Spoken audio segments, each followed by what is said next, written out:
자, 안녕하세요. 이정혁 변호사입니다.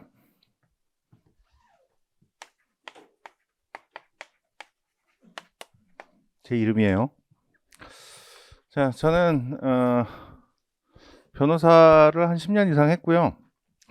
그리고 강의는 이제 2015년부터 시작을 했어요. 강의는 이제 주로 변호사 시험 쪽에서 하고 있죠. 지금도 계속 하고 있어요. 거기서는 회계사 쪽으로는 발을 들여놓은 지는 꽤 됐는데 그 전에 이그잼 경영 아카데미에서 발은 들여놨는데 그때는 강의를 거의 안 했죠. 뭐 개설을 하면 폐강되고 막 그래갖고. 그래서 주로 이제 변호사 시험 쪽에서 하고, 여기서는 이제 활발하게 한 거는 이제 작년부터죠. 회계사 세무사 쪽은.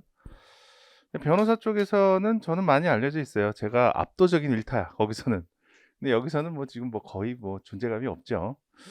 근데 뭐 강의를 한 지가 얼마 안 돼서 그래요. 내가 강의를 못해서 그러는 건 절대 아니에요. 거기서는 내가 시작하자마자 한 2년 정도 하고 바로 내가 1등 먹었어. 변호사 쪽에서는. 지금은 압도적인 일타고 내 점유율 거기서는 한 80% 정도 돼요. 여기서 회계사 시험 쪽에서 다른 과목 다 포함해 갖고 시장 점유율 80% 되는 선생님은 없을걸? 그 변호사 쪽에서도 없어요. 다른 과목에서. 나만 혼자서 그렇게 하고 있지. 내가 이런 얘기 왜 하냐면 뭐 일종의 잘난 척이긴 한데, 여러분들이 나를 본 적이 별로 없잖아. 다른 학원의 유명한 선생님은 다 얘긴 들어봤어도 나를 본 적도 없고 이름을 들어본 적도 없잖아요. 그래서 심리적으로 좀 불안해할 것 같아서 그런 얘기를 하는 거예요. 절대 불안해할 필요는 없어요. 사실 뭐 강의도 내가 2015년부터 했으니까 뭐 짧게 한 건 아니죠. 뭐 한 6년, 7년 하고 있으니까요. 뭐 강의도 상법 나 이거 다 알아. 이거 나 책 없이도 강의할 수 있어 지금. 이거 다 알아서 여러분들이 그거 걱정할 필요 없고, 특히 이제 전공 안 하신 분은 상법밖에 모르잖아. 근데 강의를 할 때 민법을 기본적으로 알아야 돼. 상법을 강의하는데 민법을 모르고 강의하면 그, 그, 그 본질을 몰라. 본질을 몰라갖고 제대로 된 강의가 될 수가 없어요. 그리고 민사소송법이랑 민사집행법도 알아야 돼, 사실. 거기서 기본적인 거는 알아야지. 이 상법에서 다 이게 권리 의무잖아요. 뭐 사법이 다 그렇지. 민법도 그렇고 상법도 그렇고 다 권리 의무 관계를 규율하는 건데, 권리 의무 관계 규율이 어떻게 돼요? 민사소송 절차에 따라서 이루어진단 말이야. 소송에 따라서 권리 의무를 확정을 하고, 그다음에 집행 절차에서 이제 권리 의무를 확실하게 실현을 해준단 말이에요. 그래서 이 소송 절차하고 집행 절차를 기본적인 부분에서는 알아야 된단 말이야.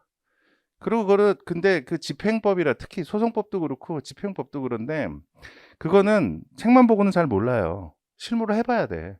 실무를 해보면 완전히 달라. 책에서 공부했던 거랑 실무를 해보면 완전히 느낌이 다르다고. 그래서 실무를 다 해본 사람이 해야 된다고. 변호사 실무 경력이 있는 사람이 강의를 해야 된다는 거야.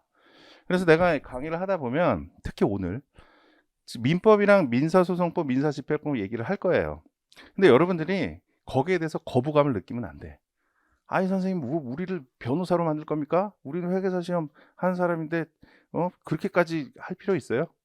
할 필요 있는 부분만 얘기하는 거야. 회계사 시험을 공부하는 데 있어서 필요한 최소한만 얘기하는 거거든. 그러니까 거기에 대해서 절대 거부감을 가져서는 안 돼요. 그리고 여러분들이 시험 이거 그 내 수업 다 듣고 나면은 아마 그거를 그 민법, 민사소송법, 민사집행법 기초 지식이 있었던 게 얼마나 상법 공부하기에 편했는지 알게 될 거야. 아마 여기서 제시하는 학생들은 상법 강의를 들어본 적이 있겠죠. 지금 상법 강의 처음 들어보는 사람 한번 손 들어볼래요? 처음 들어본다. 뭐 거의 다네요. 처음 들어. 그러면 뭐 비교는 안 되겠네. 비교는 안 될 텐데 아마 그렇게 될 거예요. 이 상법 강의를 계속 들으면서 느끼는 게 한 80% 이상 이해가 된다. 오늘 수업 들으면 거의 다 이해가 된다라는 생각이 들 거야. 아마 난 자부해. 여러분들이 그런 느낌이 들 거예요. 그러면은 상법 공부가 아주 잘 되고 있는 거야.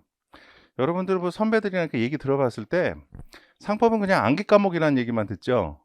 그래서 거의 이해 없이 외워요. 막 머리 글자 따갖고 외우고 뭐 뭔지도 모르고 그냥 외워. 기출문제 계속 반복하면서 그냥 외워. 그 지문들을 뭔지도 모르고 그냥 외워.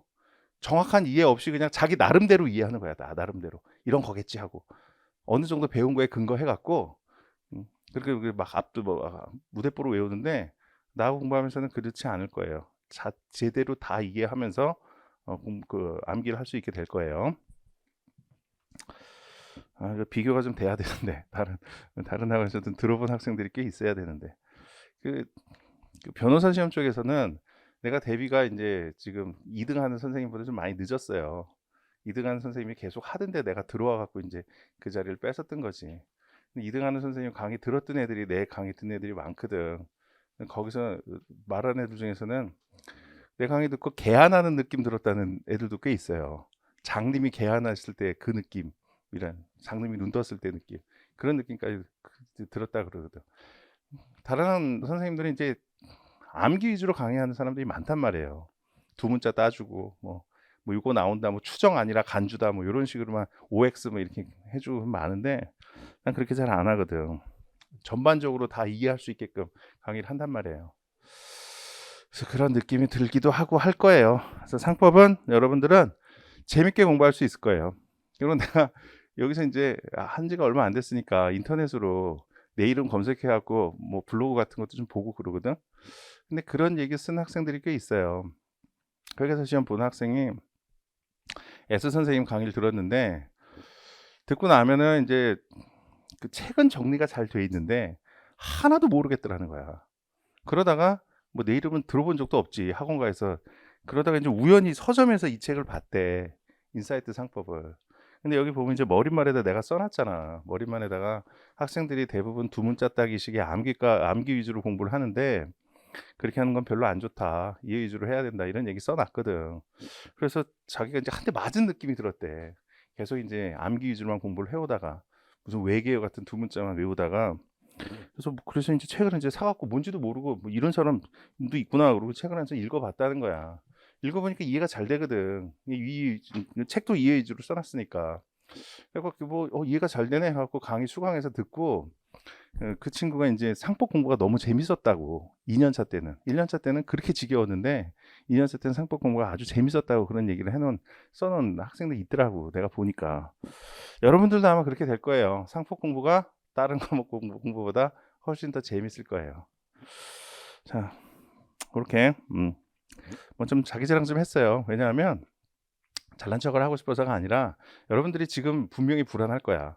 마이너 과목은 여러분들이 좀 별로 관심도 없을 거고 메인 과목 선생님 보고 오는 거니까. 그리고 또 여러분들이 내 이름을 들어본 적도 없을 거고, 그래서 지금 많이 불안해 할 거야, 속으로. 내가 그걸 알아. 이름 들어본 선생님이 아니니까. 그래서 내가 이 얘기를 하는 거예요. 그래서 내가 강의를 처음 해보는 초짜 선생이 아니라는 거.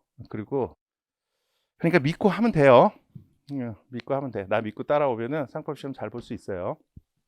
그리고 책도 이 책 되게 좋은 책이에요. 이 책 인사이트 시리즈인데 변호사 인사이트 교보문고에서 상법 이렇게 해서 검색을 해보세요. 상위 랭크 안에 다 거의 다 내 책이야.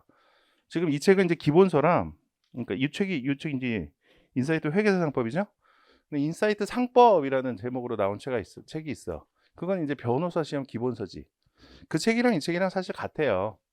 그 책에서 뒤에 보험법 부분만 떼는 게 이거야. 그러니까 사실상 같은 책이에요. 인사이트 상법 기본서는 지금은 랭킹 안에 없어요. 지금 1월 달에 지금 거의 다 나가고, 그때는 계속 랭킹 1위였지. 상법 검색하면 그 책이 이제 1등이었죠. 지금은 이제 기본서 살 때가 아니에요. 변호사 시험 하는 애들은. 지금 이제 1월 달에 많이 사고, 그리고 이제 8월 달 학기 바뀌면 그때 좀 많이 사요. 변호사 시험 쪽에서는 이제 민법이랑 형법이 주요 과목이거든. 그래서 1학기 때 그거 위주로 공부를 하고 2학기 때부터 상법을 시작하는 애들이 꽤 있단 말이에요. 그래서 그때 좀 많이 나가고 하지. 근데 그 책 같은 경우는 1년에 1,700부 정도가 나가요. 근데 변호사 그 시험 1년 정원이 2,000명이거든. 1년 정원이 2,000명인데 로스쿨 정원이 이 책이 1,700부가 나간다고. 그러면 300부는 다른 학원 선생님 책 보느냐? 아니에요. 교수님 책이 있어. 내가 이제 수업을 하면서 송홍열 교수님이라는 분 언급을 할 거야. 근데 그분 서울대학교 로스쿨 교수님이신데 그분 책을 많이 봐요. 그분 책이 그냥 명저 중에 명저야. 교수전, 그건 이제 학술서고 내 책은 수험서니까 비교 대상은 아니죠. 퀄리티는 그게 훨씬 높은 책이지. 근데 그걸 보는 학생들이 많아. 그래서 그 교수 저하고 이제 그 강사들을 보는 거는 거의 다 내 책을 봐요. 그러니까 이 책이 변호사 시험 쪽에서는 그 수험서 점유율은 거의 100%에 가까운 책이에요. 여러분들이 이 책에 대해서도 불안감을 가질 필요는 없어요. 퀄리티가 아주 좋은 책이니까. 그리고 지금 변호사 시험 쪽에서는 지금 김모 선생님이 회계사 쪽으로 오신 이후에도 그 선생님 책을 많이 봤었어. 그러다가 내 책 나온 다음에 이제 완전히 평정이 됐지, 이 책에서. 그러니까 만약에 내가 메이저 학원에서 강의를 했다면 아마 벌써 이렇게 됐을 거야, 여기서도. 근데 여기서 이제 그러니까 조금 작은 학원이라 이 책이 이제 소문이 안 난 거지. 책 퀄리티 면에서는 뒤지지 않는 정도가 아니라 압도적으로 좋다고 봐요. 나는 다른 교재보다. 내 책이라서가 아니라 진짜로 그래. 나는 알잖아. 나는 공부를 많이 했으니까. 자, 그러니까 이거 책에 대해서도 불안감을 가질 필요가 없어요. 자, 그리고 문제집하고 요약서도 필요하죠. 근데 기출문제집이 있어요. 근데 아직 올해 문제 반영을 안 해갖고 올해 판은 아직 안 내고 있는데 곧 낼 거예요. 요번 주 주말 정도에 올해 문제 이제 해설 작업해갖고 다음 주 중에 이제 인쇄소 맡기면은 다음 주 중에 이제 편집 맡기면은 막 편집이 아마 하루면 끝나니까 인쇄소 맡기면은 다다음 주 정도면은 나올 거예요. 문제집은. 문제를 같이 풀어보실 학생들은 그걸 사다가 풀어보셔도 되고, 그리고 뭐 오늘부터 바로 풀어보고 싶다 그러면은 작년 판을 그냥 사서 보셔도 돼요. 차라리 그게 더 나아. 왜냐하면 작년 판에서 그냥 올해 문제만 추가를 할 거거든. 근데 올해 문제 추가를 하면서 진도별로 뿌릴 거 아니야 내가. 근데 차라리 문제집으로는 작년 문제집을 사다가 그냥 풀어보고, 그리고 상법 과정 다 끝난 다음에 40문제 한번 쫙 풀어보고 싶잖아. 내 실력이 어느 정도 되나. 그때 올해 문제를 그냥 풀어보면 돼요. 올해 문제 내가 이제 요번 주 주말에 작업을 하면 그러면 바로 여기 홈페이지에 올릴 거거든. 그러니까 그것만 따로 하는 것도 괜찮아. 그렇게 하든가 아니면은 뭐 조금 기다려, 한 2주 정도 기다려 갖고 새 책 나오면 그걸 뭐 봐도 되고요. 문제집 다 준비가 돼 있어요. 기출문제집. 기출문제집은 언제부터더라? 14년치인가? 14년치 정도 돼요. 14년치 정도 회계사 시험 기출문제로만 다 돼 있죠. 해설 아주 상세하게 돼 있으니까 그거 이거 보시고 같이 보시면은 공부하기엔 좋을 거예요. 그리고 이제 요약서는 두 가지가 있어요. 요거를 한 3분의 1 정도를 축약한 책이 하나 있어. 근데 그건 이제 핵심 정리라는 책인데 작년에 출간을 했어요. 근데 학생들이 거의 안 찾더라고. 이 책 기본서로 쓰는 학생들도 그건 안 찾더라고 잘. 그래서 여기서는 좀 학생들이 그런 책을 별로 안 좋아하나 싶어갖고 올해는 그거는 안 낼라 그러고, 그거보다 더 얇은 게 있어. 그게 뭐냐면 이런 책이거든요. 인사이트 상법 실전 암기장이라서, 요건 이제 변호사 시험용 책이에요. 여기에서 뒤에 보험법 부분만 띄어내면 이제 회계사 시험용 책이 되는 거겠지. 근데 요거는 이제 올해는 출간은 안 하고 여러분들한테 그냥 나눠줄 거예요. 요거 그냥 나눠 드릴 테니까 그냥 그 프린트 된 걸로 아마 여기다 주겠지? 내가 이제 학원에다 보내면. 그래서 요걸 보시면 돼요. 요거는 이런 식으로 돼 있어. 이렇게 돼 있어 갖고 그 키워드 중심으로 돼 있어요. 이렇게 나눠져 있지? 지금 잘 안 보이죠? 요거는 그 교보문고에서 인사이트 상품 실전 암기장 검색을 해보면 미리 보기 부분이 있거든요. 그 미리 보기 부분을 그냥 보면 대충 이런 책이구나 알 수 있어요. 그렇게 보면 돼. 요거는 변호사 시험용 책인데 여기서 약간 빠져 있는 게 있어요. 법인의 뭐 해산, 청산 요런 파트가 있는데 지금 뭔지 모르겠지? 그런 거는 이제 변호사 시험에서 안 나와요. 그래서 여기 안 들어 있어요. 근데 회계사 시험이나 세무사 시험에서 나오거든. 그래서 그 부분은 요번 주 주말에 내가 작업을 할 거예요. 그거 작업해서 그것도 이제 편집 맡겨갖고 그 회계사 시험용으로 이걸 만든 다음에 그냥 이제 나눠 드릴게. 요건 이제 수요가 얼마나 되는지 지금 몰라갖고 책으로 내기에는 조금 좀 망설여지더라고. 그래서 그냥 나눠 드릴 테니까 요걸 그냥 요약서는 그냥 요걸 보면 돼요. 요약 잘 돼 있어요. 이거 보시면 알아요. 이게 지금 페이지 수로는 어원법까지 하면 이게 110페이지네. 110페이지인데 책이 조그마잖아. 그래서 엄청 암축이 잘 돼 있는 거죠. 요거 요약서를 보시고 하면 돼. 근데 요약서는 지금 볼 단계는 아니야. 지금 시작하는데 무슨 요약서를 봐. 기본적으로 충실히 봐도 되지. 자, 지금 오리엔테이션 하고 있는데 우선 이해 위주로 강의를 할 거다. 그리고 나에 대해서 그리고 이 책에 대해서 불안감을 가질 필요는 전혀 없다라는 얘기를 했어요. 그럼 뭐 교재는 사실 그렇잖아. 기본서하고 기출문제집 그것만 풀면은 사실 충분해요. 그리고 기출문제집 푸는 게 더 중요하지. 그거 계속 반복해서 푸는 게 더 중요하죠. 기본서는 이제 기본적인 그 이해를 위해서 하는 거고, 그리고 요거 이제 마지막에 시험 직전에 보시면 돼요. 지금은 요거에는 그렇게까지 관심을 가질 필요는 없어요. 자, 그렇게 하고 앞으로 이제 공부를 할 때 이런 방식으로 하는 공부 방법 하나 알려 드릴게요. 공부 방법? 내가 수업하면서 뭐 두 문자 따고 이런 거 아마 전혀 없을 거예요. 수업은 순수하게 이해 위주로만 진행이 돼요. 공부 방법 얘기는 중간에 또 할 게 있고, 그리고 지금은 이제 두 가지 정도만 얘기를 할게요. 우선 첫 번째로 요거는, 자, 오늘 첫째 날 오늘 수업 듣죠? 뭐 한 30페이지 정도 나가겠지, 하루에. 그러면 오늘 집에 가서 요 부분 복습을 할 거 아니에요. 복습은 그냥 읽으면 돼. 첫째 날. 둘째 날은 첫날을 가는 거고요. 둘째 날은 여기부터 배우겠지. 복습할 때 여기서부터 하라는 거죠. 복습할 때. 셋째 날은 뭐 똑같은 거야. 여기 공부하고 집에 가서 복습을 할 때는 여기서부터 하라는 거예요. 여기서부터 읽으라는 거야. 선생님, 그게 가능합니까? 지금 그날 배운 거 복습하기도 사실 버거워요. 지금 회계학도 해야 되고 뭐도 해야 되고 그날 하는 것도 버거운데 이거를 뭐 3일치, 이걸 사실 5일치까지 하라는 거거든, 나는. 이철철 선생님은 끝날 때까지 이걸 다 하라는 거예요. 그러니까 마지막 날 가면 우리가 20회 정도 되죠? 마지막 날 가면은 첫날 공부한 건 20회 독이 되는 거지.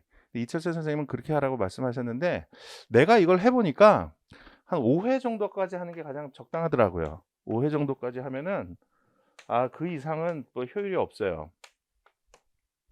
이렇게. 근데 이게 가능합니까? 이거 가능해요. 이게 선생님 5회 하면은 복습 시간이 5배가 될 텐데 오늘 거 할 것도 버거운데 이게 가능합니까? 이거 진짜 가능해요. 이게 왜 가능하냐면 오늘 수업 듣죠? 집에 가서 복습할 때 하면은 어려울 거야. 이거 처음 보는 내용이고. 근데 수업 시간에 들은 거 연상하면서 하면은 뭐 조금 괜찮겠지만 어쨌든 어려워. 뭐 시간 많이 걸려요. 첫날은 그래요. 근데 둘째 날 이제 요거는 어떠냐? 바로 어제 강의 들었고 어제 복습을 이미 했지. 한번 읽었던 거 다시 읽는 거란 말이야. 그럼 이건 상당히 이미 익숙해져 있어요. 그래갖고 별로 시간이 안 들어. 이거 복습하는 시간에 4분의 1도 안 들어요. 이건 4분의 1 내지 5분의 1 이 정도밖에 안 든다고. 빨리빨리 볼 수가 있어요. 그럼 3일째 되는 때 이걸 다시 보잖아. 이때는 책을 읽는 게 아니에요. 세 번째 볼 때는 책을 읽는다는 건 뭐예요? 이거를 여기에 나와 있는 정보를 내가 읽어가면서 받아들이는 거지.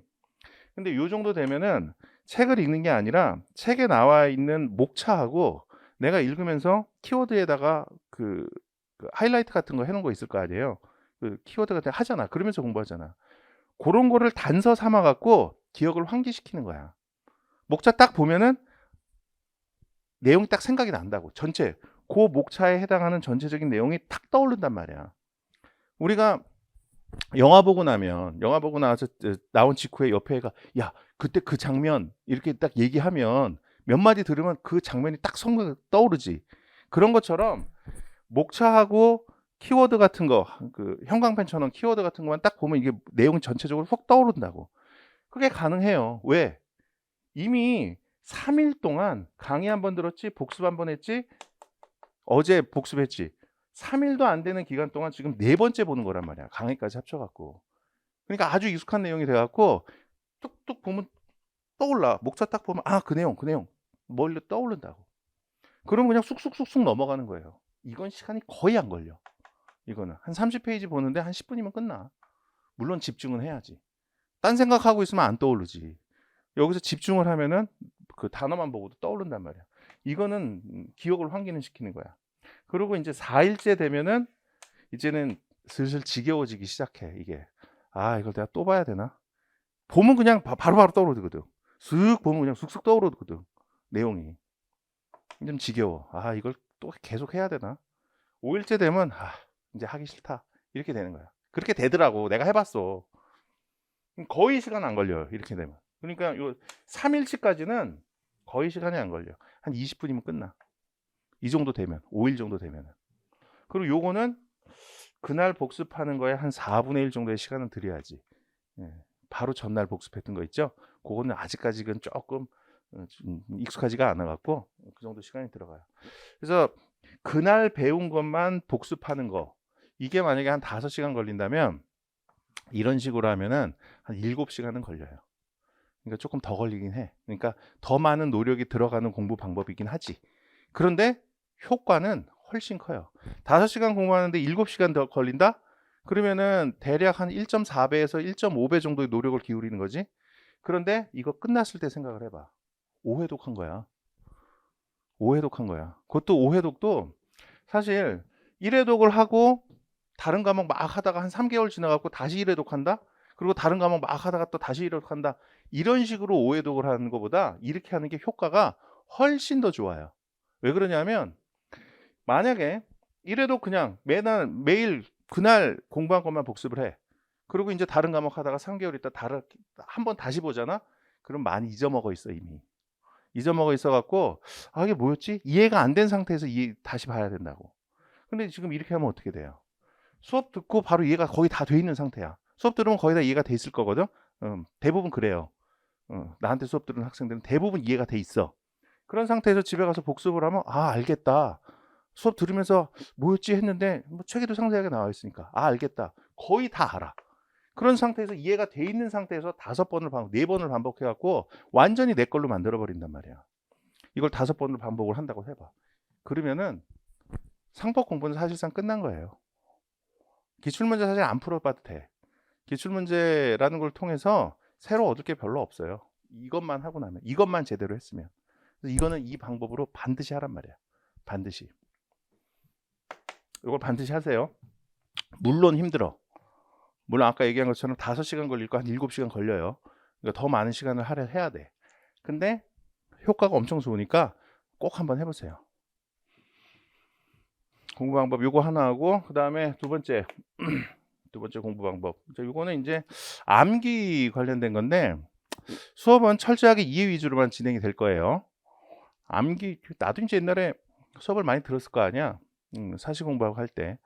근데 이제 선생님들 강의 유형이 우선 좀 나는 나 나름대로 한 3가지 정도로 나눴어요. 이해 위주로 강의를 해주는 선생님, 그리고 책 정리 위주로 강의해 준 선생님. 책 정리 위주로 강의해 준 선생님은 이런 식으로 하지. 책을 보면서 읽으면서 여기서부터 여기까지 빨간색으로 줄 치세요. 그리고 요거 하이라이트 무른색으로 키워드 하이라이트하고 여기다가 화살표 이렇게 꺼내갖고 이건 간주 X라고 쓰세요. 이런 식으로 강의하신 선생님 있잖아요. 그런 선생님도 있지. 그리고 어떤 선생님은 판서 위주로 하는 선생님 있죠. 판서 위주로. 뭐 이렇게 해서 책 얘기하면서 설명하면서 계속 요약된 거를 이렇게 쓰지. 그러면 우리는 이제 계속 써가면서 이제 수업을 듣는 거죠. 저는 개인적으로 이 책 정리해주는 수업을 제일 싫어했어요. 그런 수업은 아예 안 들었어. 그리고 이런 거는 듣고 있으면은 저거를 그냥 책으로 하나 만들어서 출판을 하지. 왜 이걸 일일이 다 칠판에다 쓰고 이걸 학생들이 다 받아 적게 만드나.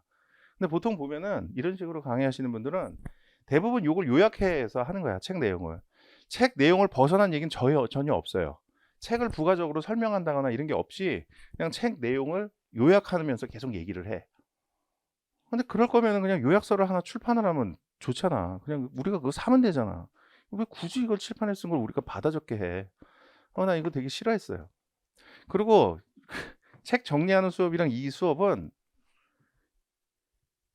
교과서 내가 책을 보고 이해하지 못하면 어디서 이해를 할 수 있는 방법이 없어요. 근데 우리 책만 봐서 이해 안 되는 거 많잖아요. 근데 그 이해 안 되는 걸 좀 학원 가서 배우려고 하는데 거기서 가르쳐 주질 않아요. 이해를 안 시켜줘. 책만 정리해 주지. 그래서 나는 내가 공부할 때 이해 위주로 강의하는 걸 되게 좋아했거든. 그래서 나도 강의를 그렇게 해요. 그러다 보니까 학생들이 암기는 어떻게 하나요? 이게 좀 불안감을 느끼는 경우가 간혹 있어요. 그래서 우선 아까 얘기한 것처럼 그 정리하는 거 이거는 난 출판을 했지 내 책으로. 책으로 요거를 출판을 했고, 그 다음에 요거 중간 정도 책이 있어요. 인사이트 회계사 상법 핵심 정리라고 치면 나올 거야. 교보문고에서. 근데 그건 이제 미리 보기가 없어갖고 어떤 책인지 여러분들이 잘 모를 텐데, 그 책은 어떻게 돼 있냐면, 우리 교과서를 이렇게 보면 이 객관식 지문화 될 수 있는 본문 내용이 있고 주요 내용이 있고, 그 주요 내용을 부연 설명하는 내용들이 있다고. 예를 들어 뭐 어쩌고 저쩌고 하다. 그리고 뭐 입법의 취지는 이런 거다. 이런 것들이 있다고. 그런 것만 싹 빼낸 책이 핵심 정리야. 그러니까 객관식 문제에서 지문화 될 수 있는 주요 내용만 모아놓은 책이에요. 그 분량은 이 책의 한 3분의 1 정도 돼요. 그건 완전 그냥 문장식으로 돼 있어. 문장식으로. 요거는 이제 키워드 중심으로 돼 있는 거고, 그 핵심 정리를 다시 요약한 거죠. 뭐 그런 책이 나와 있으니까 이제 필요하시면 그 책을 보시면 돼요. 정리해서 책을 보면 되는데, 암기하는 방식에 대해서 얘기를 할 거예요, 지금. 암기하는 방식. 암기를 하는 방식 같은 거 이제 중간중간에 뭐 두 문자를 따주든가 이렇게 해서 다른 선생님들 그런 거 많이 하지, 나는 그런 걸 안 해. 안 한 이유가 그거보다 효과적인 암기 방법이 있기 때문이야. 지금 내가 얘기하는 이 암기 방법은 내가 창안해낸 게 아니라 우리나라에서 공부 제일 잘하는 애들 있지, 걔네들이 쓰는 방식이에요. 사법연수원 가봤더니 사법연수원에 한 반에 60명이거든요. 그 60명 중에 전국 1등 한 명씩이 다 있어. 전교 1등 출신은 뭐 그중에 반은 전교 1등 출신이고, 전국 1등 출신이 한 반에 한 단씩은 다 있어. 14반인데. 전국 1등이 그렇게 많을 수가 없잖아. 수능 전국 1등만 얘기하는 게 아니라 고3 때 모의고사 봤을 때 모의고사까지 다 합쳐서 한 번이라도 전국 1등을 해본 적이 있는 사람, 그럼 한 반에 하나는 반드시 있어. 걔네들과 걔네들에 준하는 애들이 쓰는 공부 방법이에요. 걔네들은 야 진짜 내가 이걸 알았으면, 내가 옛날에 공부할 때 이걸 알았으면 지금보다 공부 훨씬 더 잘했을 거야. 걔네들이 머리가 그렇게 좋은 애들이 아니더라고. 공부 방법이 정말 효율적이었던 거지. 걔네들이 공부를 하자.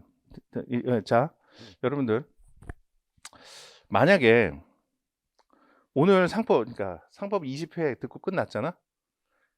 그러면 이제 시간이 지나면 좀 잊어먹겠죠? 20회 딱 끝나고 모의고사를 봤을 때 나온 점수가 진짜 내 점수일까? 아니면은 한 달 정도 지나서 어느 정도 잊어먹을 건 잊어먹고 남아있는 지식으로, 장기 기억 안에 들어있는 지식으로 모의고사를 봤을 때 나온 점수가 내 점수일까? 끝나고 바로 봤을 때가 내 점수예요. 2주 지난 게 내 점수가 아니야. 딱 끝나고 났을 때가 내 점수야. 자, 얘네들은 어떻게 공부를 하냐면, 공부를 하면서 공부를 이렇게 하잖아? 그러면 걔네들은 정리를 정말 잘 해놔요.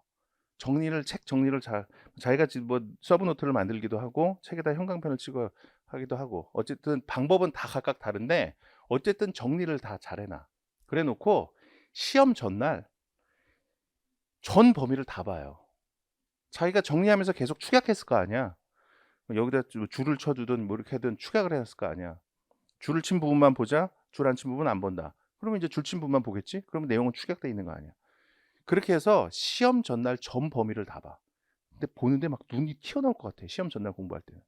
우리 뭐 그런 경우 많잖아요. 시험 전날은 컨디션 조절하기 위해서 쉬어야 된다. 그런 얘기 하는 사람들도 있지. 그거는 시험 공부에 대해서 잘 모르는 사람이야. 걔네들은 시험 전날 거의 밤을 새요. 사법연수원에서 시험 보면 한 2주 정도 보거든. 뭐 할 게 많아. 2주 정도가 계속 시험 기간이야. 매일 시험을 봐. 8시간을 계속 기록을 봐가면서 써요. 판결문. 소송 기록을 봐가면서 판결문 8시간 동안 쓰는 게 시험이야. 얼마나 힘들겠어요. 8시간을 계속 집중해서 시험을 보면. 그런데 걔네들은 그 기간 동안 하루에 한 3-4시간밖에 안 자. 그래서 고도의 집중력을 갖고 전 범위를, 1년 동안 공부한 걸 전 범위를 다 봐. 막 눈이 튀어나올 것 같아. 그러면서 걔네들이 쓰는 표현이 이런 거예요. 1년 동안 공부를 한다? 아니래. 공부는 시험 전날 하루 동안 하는 거래. 그럼 1년 동안 뭐 하는 건데? 시험 전날 한 번을 보기 위한 준비 작업을 하는 거에 불과하대. 그리고 시험 전날 보고 걔네들 마인드는 그거야. 시험 전날 단기 기억 안에 넣어놨다가 시험날 이걸 확 쏟아내고 시험장에 나오면서 다 잊어먹으면 그만이라는 거야. 전국 1등 하는 애들의 마인드가 그거예요. 그리고 단기 기억에 넣는다는 표현도 안 써. 시험 전날 눈에 발라놨다가 눈에 바르기만 하면 된대. 그리고 시험 볼 때 이거 다 쏟아내고 시험장 나오면서 머릿속에 있는 거 다 끄집어내고 쓰레기통에 버리고 나오면 된대. 걔네들 마인드가 그거야. 그러니까 시험 전날 본 기억으로 시험을 보니까 거의 100점을 맞는 거야. 그리고 시험 전날 거의 다 보고. 자, 그럼 그렇게 하려면 우리 어떻게 하면 되겠어요? 시험 전날 보려면. 그럼 뭐 1년 내내 놀다가 시험 전날 본다? 그건 안 되지. 이 많은 양을 어떻게 해. 이거를 선별을 해서 해야지. 시험 전날 보는 게 중요해요. 근데 시험 전날 과목도 많고 한데 모든 과목을 다 본다는 건 사실 어렵잖아. 시험 전날 볼 것들은 뭐여야 되겠어요, 그럼? 단순 암기 사항들. 단순 암기 사항들 시험 전날 보는 거야. 우리 이제 여러분들 다른 선생님 뭐 두문자 따고 이런 거 해주죠. 근데 두문자라는 거는 사실 80년대에는 하고 90년대 초반까지 그때 사법시험 같은 거 할 때는 두문자가 아주 효율적인 공부 방법이었어요. 그때는 이제 문제가 어떻게 나왔냐면 이런 식이었어요. 정당방위에 대해서 논하시오. 50점. 그리고 정당방위에 대해서 한 5, 6페이지를 쓰는 거야. 정당방위에서 아는 거 다 쓰는 거야. 그럼 책에 이제 정당방위 부분 생각나는 거 쭉 쓰는 거지. 정당방위의 의, 요건, 효과, 적용 범위 이렇게 해서 쭉 쓰는 거야. 근데 정당방위에서 불쑥불쑥 여기저기서 불쑥불쑥 생각이 나잖아. 그러면은 생각나는 거 정리하는데도 시간이 좀 오래 걸리고, 그리고 또 시험 딱 보고 딱 나와서 야 너 그거 썼냐? 그러면 아 맞다 나 그거 아는데 안 썼다 이런 게 꼭 생긴단 말이야. 그래서 그때 목차 앞부분을 따갖고 두문자를 따서 외워 놓는 거야. 그래서 그 두문자 하나하나를 단서 삼아 갖고 머릿속에서 끄집어내 갖고 이걸 쓰는 거야. 그때는 이게 매우 효율적인 방법이었어요. 그런데 객관식 문제에서는 그럴 일이 없잖아. 객관식 문제에서는 지문의 문장화 돼 갖고 이렇게 쭉쭉 나와잖아. 다음 주 맞는 것을 고르시오, 틀린 것을 고르시오. 그래서 읽어보고 이게 맞는지 틀린지만 판별해낼 수 있으면 되는 거잖아요. 그러니까 두문자라는 게 여기서는 필요가 없어요. 이제는 그거는 아주 비효율적인 공부 방법이 돼버린 거야 이미. 그래서 요즘에는 두문자라는 거는 단순 암기 사항들 외울 때 많이 쓰지. 그렇게 그걸 쓰는데 단순 암기 사항 외우는 게 그거보다 지금 내가 얘기하는 방법이 훨씬 좋다는 거야. 전날 본다는 거. 전날 보기. 전날 보는데 뭐 공부 하나만 안 했다가 전날 보면은 다음 날도 기억이 잘 안 나요. 시험 날도. 그래서 이렇게 하라는 거지. 첫날 이제 단순 암기 사항들 나오면은 우리 이제 1회독 하잖아요. 1회독 때 그걸 그냥 외워. 어떤 방법을 쓰지 말고 그냥 외워요. 그냥 외워. 그냥 외우면은 다음날 되면 까먹죠. 뭐 예를 들어서 단순 암기 사항 10개를 오늘 외웠다. 그럼 다음날 되면은 이게 뭐 한두 개 까먹어. 하루만 지나도. 그리고 나머지 8개 또 좀 희미해 기억이.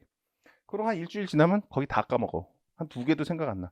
그런 게 있었나? 뭐 그렇기도 해요. 그러다가 이제 상부 끝나면 이제 다른 과목 한 2달 하죠. 2회독 하잖아. 2회독 때는 이제 우리 객관식 문제를 풀고 그러죠. 근데 그러면서도 이제 또 요거를 또 뭐 그 핵심 정리나 아니면 암기장 이런 걸 하면서 객관식 문제 같이 보고 그러죠. 단순 암기 사항 나오면은 다시 외워. 뭐 이거를 시간이라고 그러고 요거를 이제 기억의 정도라고 해요. 기억의 정도. 그럼 기억의 정도 이제 외웠을 직후에는 뭐 100의 기억 뭐 100%다 외웠지. 외운 직후에는. 근데 그러다가 이제 이게 쭉 하루 이틀 지나면 떨어지고 한 일주일 지나면 이제 기억이 이제 별로 안 나지. 그러다가 한 2달 지나갖고 2회독 해. 2회독 때 이제 다시 외워요. 다시 외우면은 다시 100으로 이제 기억이 쫙 올라가지. 그 부분에 대해서. 근데 이때는 한번 외우면은 이제 이미 한번 외웠다 까먹은 거거든. 한번 외웠다 까먹은 거라 좀 익숙해. 그 내용이. 뭐 그렇잖아. 그래서 아 옛날에 봤던 거 쉽게 외워져. 빨리 외워져요. 그리고 잘 안 잊어먹어. 잊어먹는 이 그 경사가 좀 완만해져요. 하루 지나면은 거의 다 기억나고 한 3, 4일 지나면 한두 개 정도 까먹는. 그리고 한 일주일 지나도 한 5, 6개는 기억나는. 뭐 그 정도로 완만해.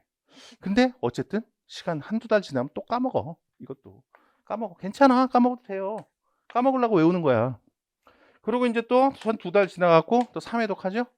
3회독 하면 이제 좀 달라. 세 번째는 완전히 달라요. 이미 2번을 외웠다 까먹었다 한 거기 때문에 보면은 딱 봤을 때부터 아주 익숙하다는 느낌이 들어. 아 맞다 이거 하면서 딱 보자마자 다시 안 봐도 한 4, 5개는 기억이 나. 이미 이때 외웠던 기억이 여기까지도 남아있다고. 3회독 때도. 그리고 이제 쫙 외우면은 금세 외워져. 10개가. 그리고 한 3, 4일 동안은 안 잊어먹어. 3, 4일 동안 하나 저는 안 잊어먹고 있단 말이야. 기억이 생생하게 나. 그리고 이제 시험 전날 이걸 보는 거예요. 시험 전날. 요것만. 그리고 요거 할 때 첫 때 단순 암기 사항이 나오면 책에다가 견출지를 붙여 놓으란 말이야. 단순 암기 사항을 표시하는 색깔을 하나 정해 각자. 뭐 예를 들어서 보라색으로 정했다. 그럼 보라색으로 결출지를 여기다가 붙여놔요. 위에서부터 하나씩 이렇게 보라색 붙여놓고, 그리고 보라색은 단순 암기 사항이다. 그렇게 정했으면은 보라색 볼펜도 하나 마련을 해놔. 그리고 그 페이지에서 단순 암기 사항 나오는 부분, 그거를 뭐 보라색으로 박스를 해놓든 밑줄을 쳐놓든 자기가 좋아하는 방법으로 표시를 딱 해놓으란 말이야. 그리고 시험 전날 보라색만 찾아갖고 넘기는 거야. 보라색만 찾아갖고 넘기면 단순 암기 사항들만 나올 거 아니에요. 그럼 그것만 외우는 거야. 시험 전날 보고 시험 날 다음 날 보면 생생하게 기억나. 그 페이지에서 보라색까지도 기억이 나. 그렇게 하면 돼요. 이거를 막 외계어 같은 두 문자를 따갖고, 두 문자 따고 하면은 오래 기억하지. 오래. 처음에 두 문자 따서 하면은 두 문자 자체는 기억이 오래 가. 오래. 두 문자 자체만. 근데 오래 기억하는 건 소용이 없어요. 이때부터 이때까지는 기억 못해도 돼. 전날 공부하고 시험 하루만 기억하면 되는 거 아니야. 우린 시험 날만 기억하면 되잖아. 그리고 요거 기억하고 나오면서 싹 다 잊어먹고 나오면 되는 거예요. 잊어먹으려고 그래도 안 잊어먹어져. 나가라 막 그런데도 안 나가게 된다고. 외워져갖고. 이렇게 특별한 방법 없이 보라색 견출지만 하나 갖고 있으면은 단순 암기 사항들은 그냥 해결이 되는 거예요. 단순 암기 사항들은 이제 보다 보면은 이게 단순 암기 사항이구나라는 거를 자기가 저절로 알게 돼. 뭐 객관식 문제 풀다 보면은 스스로 알게 돼. 그래서 이게 보라색으로 어떤 걸 쳐야 되는지 알게 돼요. 그리고 또 이런 데 다 나와 있잖아. 이런 데. 시험에 나오는 건 여기다 다 넣어놨으니까. 자, 오리엔테이션 이 정도로 하고요. 이제 시작을 하죠.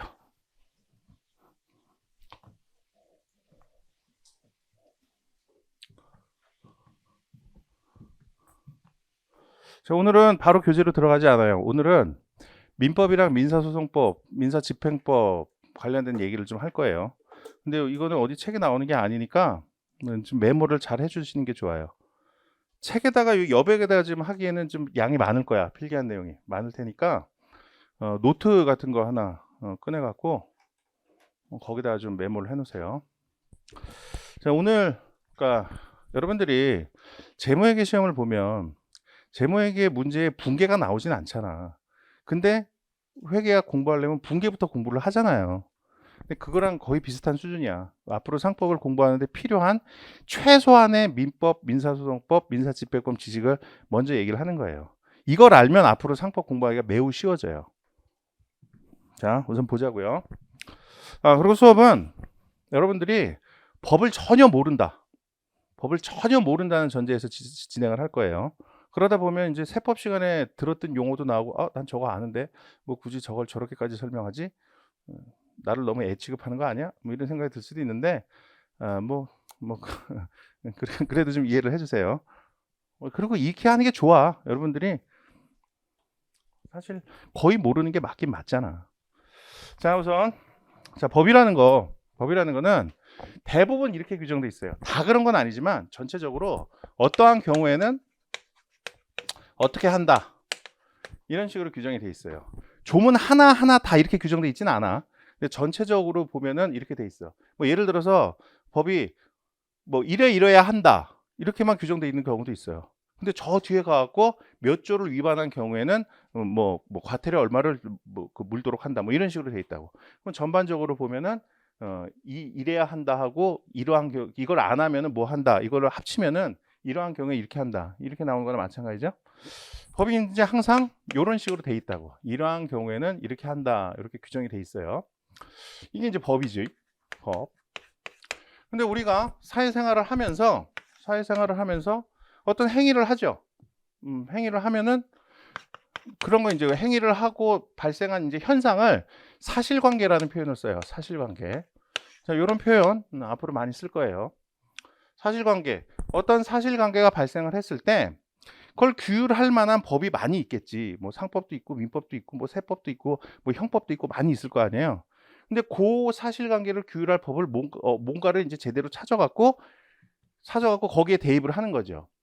이러한 경우에는 이렇게 한다라고 나왔으니까 사실관계가 이러한 경우에 해당하면 이렇게 되겠지.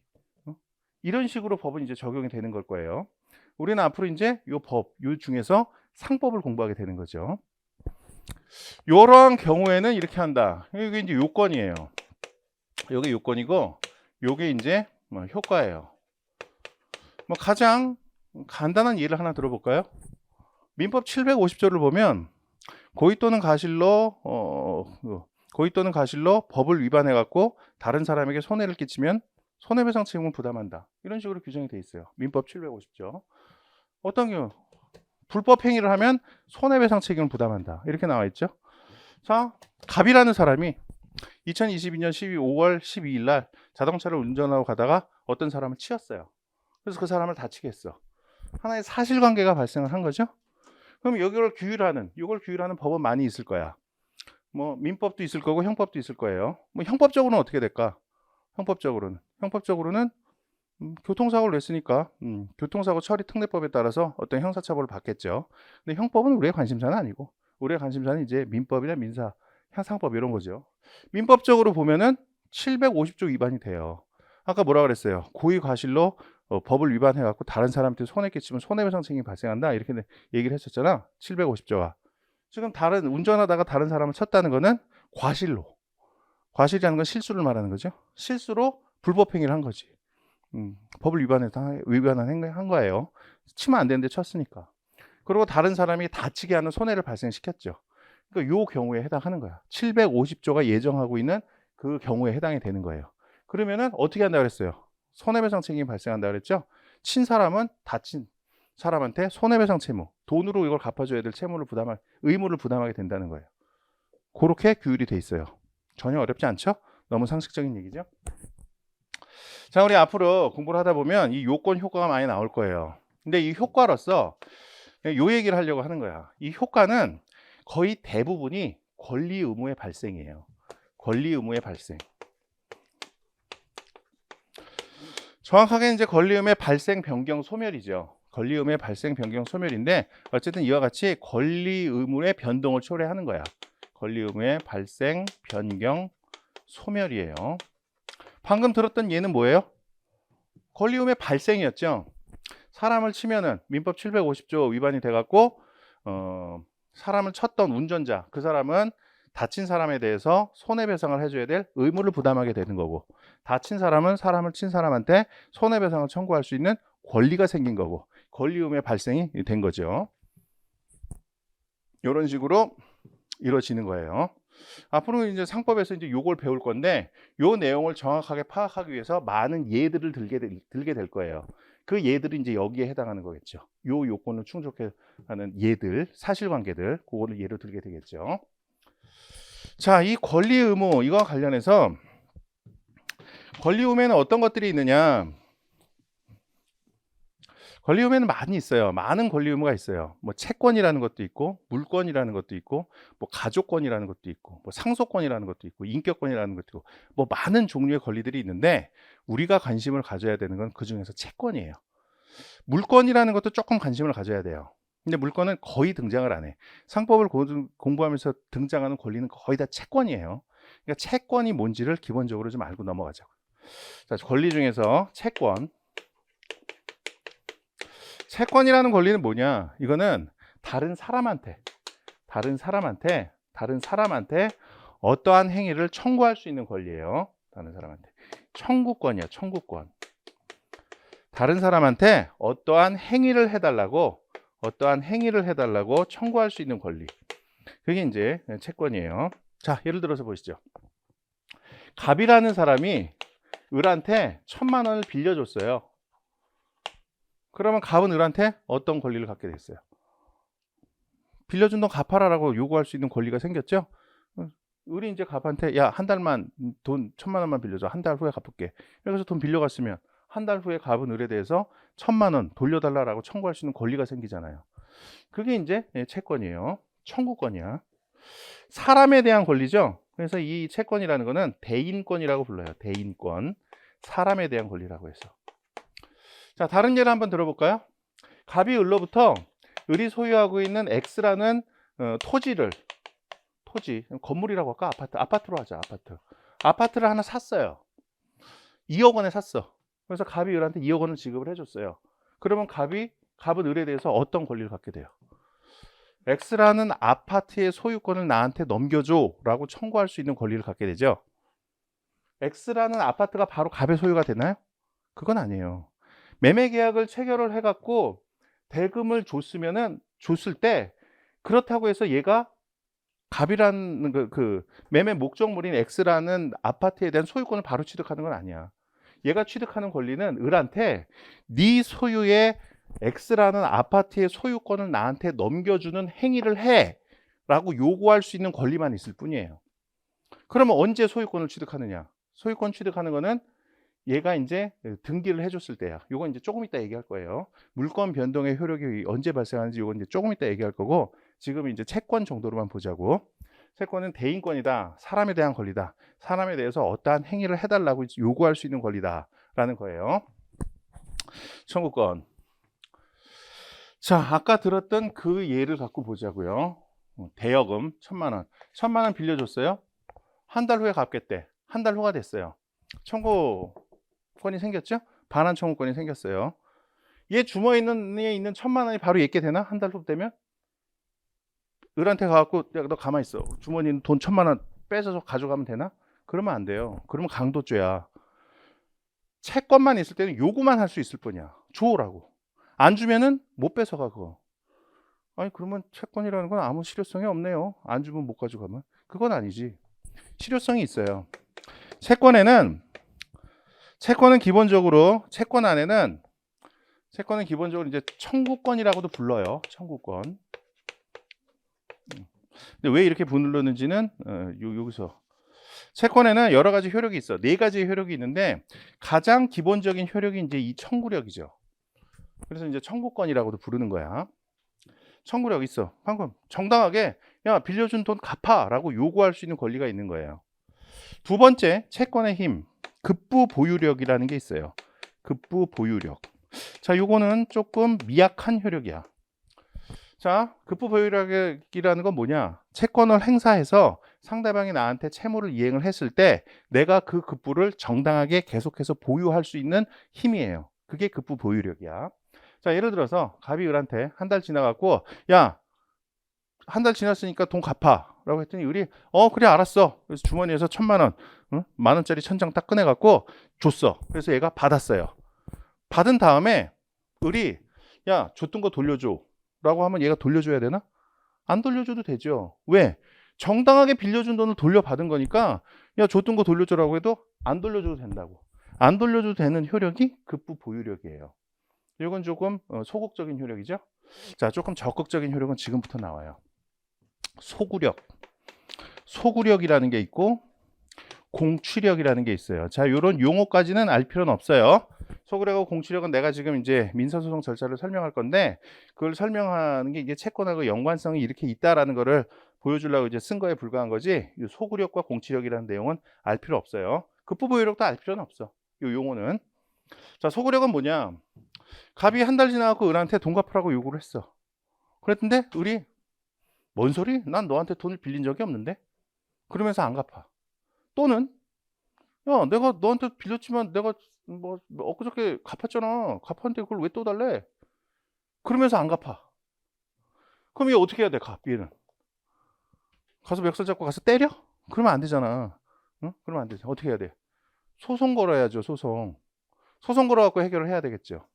소송 걸어갖고 해결하는 힘, 이 소송을 걸 수 있는 힘, 소송을 통해서 자기의 권리를 구할 수 있는 힘, 이게 이제 소구력이에요. 소구력을 행사해서 소송을 걸 수가 있어요. 자, 소송을 통해서 해결하는 절차는 2가지 절차로 나뉘어요. 소송 절차와 집행 절차. 이렇게 나뉘어요. 자, 소송 절차, 이건 뭐냐면 권리관계를 확정하는 절차예요. 권리가 있는지 없는지 여부를 판사님이 심사를 하는 절차야. 자, 이 집행 절차는 뭐냐면 권리가 확인이 됐을 때 강제적으로 그 권리를 실행하는 절차예요. 강제 집행 이렇게 쓸게요. 강제 집행. 자, 구체적으로 이게 어떻게 되느냐. 자, 예를 들어서 보시죠. 갑이 을한테 돈 달라고 그랬는데 을이 안 준다. 그러면 갑이 이제 법원 가서 소송을 제기하는 거죠.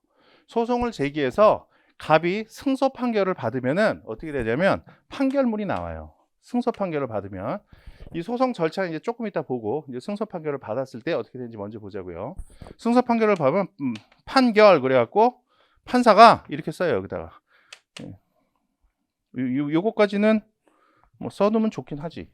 메모를 해놓으면 좋긴 하죠. 요거 조금 쓰기 편하게 좀 크게 볼까요? 자, 이 자체가 시험에 나오는 건 아니에요. 근데 알면 도움은 돼. 판결문 보면 여기에 이제 이렇게 써 있어요. 판결 이렇게 돼 있어. 그리고 여기 당사자로 원고 이름 나와. 원고 갑. 그리고 원고 이제 주소나 주민번호 나오고 그다음에 주소 나와요.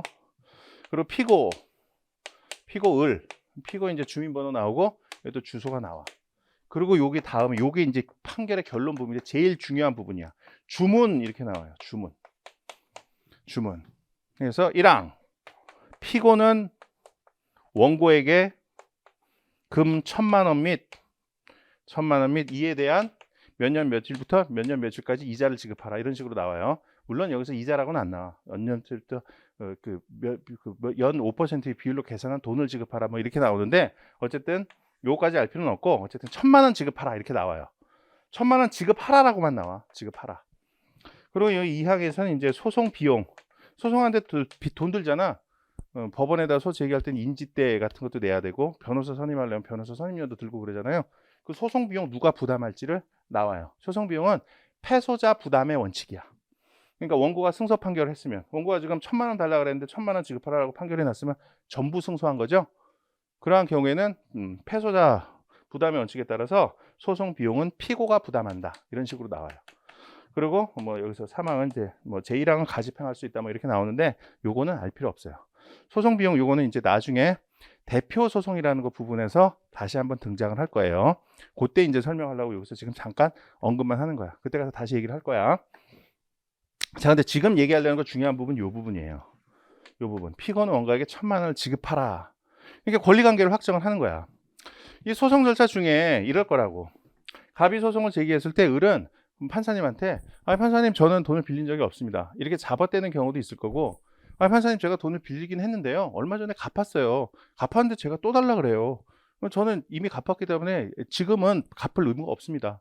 이런 식으로 주장할 수도 있겠죠. 을은 그렇게 주장할 거야.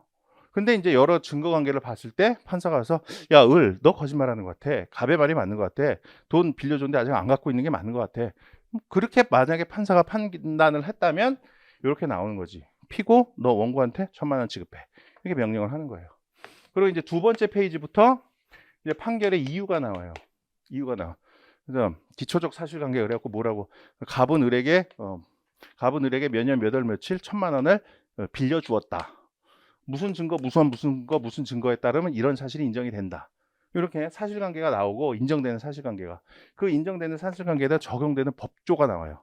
민법 몇 조에 의해서 피고는 원고에게 1,000만 원을 반환하고 뭐 어떻게 해야 된다. 뭐 이런 식으로 나와. 요거는 알 필요가 없어요. 여러분들이 지금 관심을 가져야 되는 건 요거야. 소송 절차에서 승소 판결을 받았을 때 원고는 뭘 취득하게 되느냐? 권리관계를 확인받는 효과가 있는 거야. 판사로부터. 그래서 피고한테 이행 명령을 받게 되는 거죠. 자, 그러면 어떻게 돼요? 이거 갑이 을한테 들고 와서 야, 봐, 판사님이 너한테 나한테 1,000만 원 반환하래잖아. 지급하래잖아. 빨리 지급해. 그랬을 때 을이 주면 다행인데 안 주면 어떻게 해? 안 주면 을이 끝까지 난 그래도 못 줘.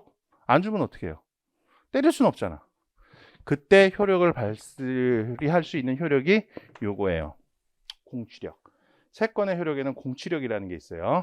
공취력은 요 집행 절차에서 효력을 발생을 하는 거예요. 집행 절차 이건 어떻게 받는 거냐? 갑이 소송 절차에서 승소 판결을 받아갖고 지금 판결문을 받아냈죠? 판사님한테. 판결문에는 피고는 원고에게 1,000만 원을 지급하라고 분명히 쓰여 있어. 그리고 맨 마지막에 판사님 이름이 적혀 있고 판사님 도장이 꽝 찍혀 있어요. 이거를 법원에 가갖고 집행과라는 데가 있어. 법원 1층 들어가면은 거기 이제 바로 들어가자마자 민원실이 있거든. 민원실 들어가면 그 안에 집행과라고 있어. 집행과에 이걸 들고 가는 거야. 그러면은 법원 직원이 이제 강제 집행을 해줘요. 강제 집행을 어떻게 하느냐? 강제 집행 절차는 요 소송 절차하고 별도예요. 별도로 승소한 원고가 강제 집행 절차를 별도로 거쳐야 돼. 어떻게 거치냐면 판결 정보를 들고 피고의 재산을 법원에다 요구를 하는 거예요. 집행과에 가서 피고의 재산 뭐를 딱 지정을 해. 원고가 여기서 이제 갑이 재산 뭔가를 딱 지정을 해갖고 법원 직원한테 저거 강제로 팔아갖고 그 돈으로 나한테 지급을 해달라 이렇게 청구를 해요. 그럼 법원에서 그걸 해줘. 자, 피고의 재산이 뭐가 있을까요? 보통 의뢰 재산, 사람의 재산 뭐 어떤 게 많을까? 집 있죠? 집이랑 비슷한 것도 땅도 있어요. 땅도 있어. 이런 거 있을 수 있지. 그다음에 또 어떤 재산이 있을까? 뭐 자기 집에 있는 재산 생각해봐. 보통은 이제 아버지, 엄마 재산이겠지? 재산 또 뭐 있어요? 집하기랑 땅밖에 없어?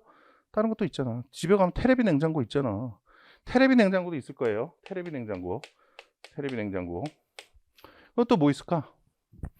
은행에 맡겨놓은 돈도 좀 있겠죠. 응? 은행에 맡겨놓은 돈. 자, 요런 것들, 요것도 이제 재산인데 은행에 맡겨놓은 돈. 보통 이런 걸 거예요. 뭐 다른 것도 있지. 보험 들었으면 뭐 보험금 청구권도 있을 수 있고, 주식에 투자했으면 주식도 있을 수 있고, 뭐 다른 거 있는데 보통 갖고 있는 건 이런 것들이야. 자, 우리 재산의 대상이 될 수 있는 거 여기에서 보면 이런 것들이 이제 부동산이라고 불러요.